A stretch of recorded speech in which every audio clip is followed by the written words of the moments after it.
Verstappen dan Norris lagi-lagi menjadi topik pembicaraan di minggu ini.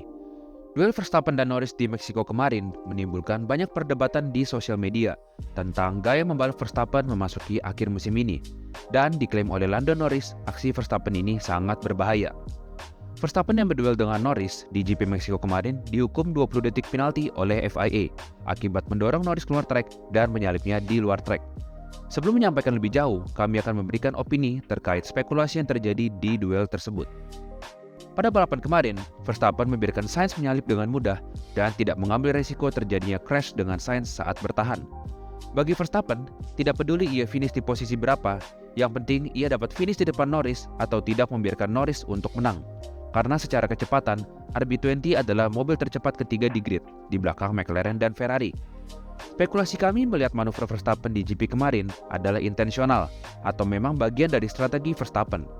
Saat start, meskipun ia dapat mengambil pimpinan lomba dari Sainz, namun kami rasa Verstappen kemungkinan tahu bahwa ia tidak mungkin akan menang di balapan tersebut. Oleh karena itu, ia tidak bertarung terlalu keras ke Sainz yang dimana ada peluang terjadinya crash yang dapat merugikannya dan lebih berfokus ke Lando Norris. Norris yang melakukan late break di tikungan 4 kembali didorong keluar trek oleh Verstappen akibat late break yang dilakukan Verstappen. Verstappen tidak memberikan ruang sedikit pun di sisi luar dan memaksa Norris buang setir untuk menghindari kontak dengan Verstappen. Setelah itu, Verstappen melakukan dive bomb dari sisi dalam Norris dan memaksa Norris lagi-lagi keluar trek. Kali ini keduanya keluar trek dan Verstappen menyalip Norris dari luar trek.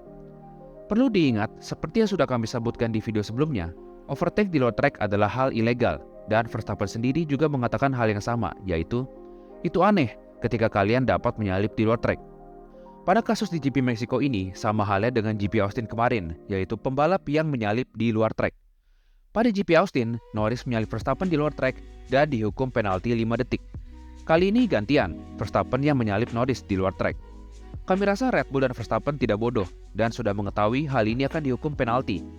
Jika ini tidak intensional, maka Red Bull dan Verstappen pasti inisiatif memberikan posisinya kembali ke Norris segera. Alih-alih memberi posisinya ke Norris, Verstappen tetap mempertahankan posisinya dan membuatnya dihukum 10 detik penalti sebanyak 2 kali. Yang pertama karena mendorong Norris keluar trek, dan yang kedua karena leaving track and gaining advantage, atau artinya menyalip Norris dari luar trek. Karena aksi ini, Norris harus terjebak di gearbox Verstappen selama kurang lebih 26 lap, sebelum akhirnya Verstappen masuk ke pit. Dan Verstappen sukses membuat Norris berada 12 detik di belakang pimpinan lomba, yaitu Carlos Sainz. Menurut kami, manuver yang dilakukan Verstappen ini adalah tactical penalty atau tactical fall. Tactical fall atau tactical penalty ini adalah pelanggaran yang dilakukan secara sengaja untuk menggagalkan lawan meraih sebuah hasil maksimal. Tactical fall pada sepak bola adalah pelanggaran yang dilakukan seorang pemain untuk menghentikan serangan lawan atau mencegah situasi berbahaya, seperti tackle ke pemain lawan yang berpotensi membuat gol, karena sudah 1-1 dengan kiper. Biasanya pemain melakukan pelanggaran ini secara sengaja, dan ini adalah bagian dari strategi. Yang dimana pada kasus ini, Verstappen adalah seorang pemain bertahan, dan Norris adalah pemain menyerang. Norris tinggal 1-1 dengan melawan Sainz, namun aksi manuver Verstappen ke Norris adalah bentuk tactical penalty untuk menjegal Norris meraih kemenangan. Karena jika dibayangkan, apabila Verstappen membiarkan Norris lewat begitu saja, melihat performa race pace Norris yang lebih cepat 0,2 detik per lap dari Sainz, maka kemungkinan Norris akan menang dan meraih 25 poin. Dan Verstappen kemungkinan raihan maksimalnya adalah posisi 4 dengan 12 poin di belakang Sainz dan Leclerc. Dari situ Verstappen akan kehilangan 13 poin dari Norris. Namun faktanya saat balapan kemarin, dengan insiden tersebut, Norris hanya mampu finish di posisi 2 dengan 18 poin. Dan Verstappen di posisi 6 dengan 8 poin. Artinya Verstappen hanya kehilangan 10 poin ketimbang 13 poin. Dan jangan lupa sekali lagi, ini hanyalah skema dan pandangan kami melihat insiden tersebut. Karena kami melihat Verstappen yang tidak emosi sama sekali saat di penalti 20 detik. Dan jawaban dia pada saat interview tersebut yaitu, tanpa penalti tersebut, mungkin saya dapat finish di depan Mercedes dan Norris kemungkinan akan menang.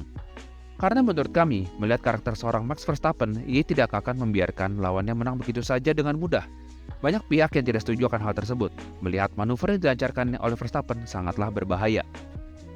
Karena aksi Verstappen dan Norris di GP Austin kemarin sangatlah kontroversial, perubahan aturan balapan atau menyalip ini akan segera dilakukan setelah pertemuan para pembalap dengan FIA. Mereka setuju untuk melakukan pembahasan lebih lanjut terkait regulasi baru ini. FIA akan membuat proposal baru terkait etika menyalip di trek dan akan dipresentasikan sebelum GP Qatar dimulai, yang akan dihadiri oleh seluruh pembalap di grid. Pertemuan ini akan melakukan voting apakah para pembalap setuju untuk perubahan regulasi menyalip ini. Jika setuju, maka peraturan baru ini akan diterapkan mulai dari musim 2025 yang akan datang. GP Brasil kembali akan mewarnai akhir pekan kalian dengan aksi Verstappen dan Norris lagi. Melihat performa sekarang, Helmut Marko mengatakan bahwa RB20 akan kesulitan di Interlagos, melihat banyaknya tikungan lambat di Interlagos ini. Dan kemungkinan Verstappen yang akan mengambil engine penalti dan turun 5 grid di balapan nanti. Namun kabar baiknya adalah, prediksi balapan akhir pekan nanti akan dihiasi oleh hujan. Melihat performa Verstappen di trek basah dan historinya pada musim 2016 di Interlagos ini, maka bukan tidak mungkin Verstappen dapat kembali menjadi faktor penentu dalam persaingan perebutan gelar juara dunianya dengan Lando Norris di balapan akhir pekan nanti. Tulis pendapat kalian, apakah Norris atau Verstappen yang akan finish di depan pada GP Brasil nanti. Dan jangan lupa beri like, komen, dan subscribe untuk konten F1 lainnya.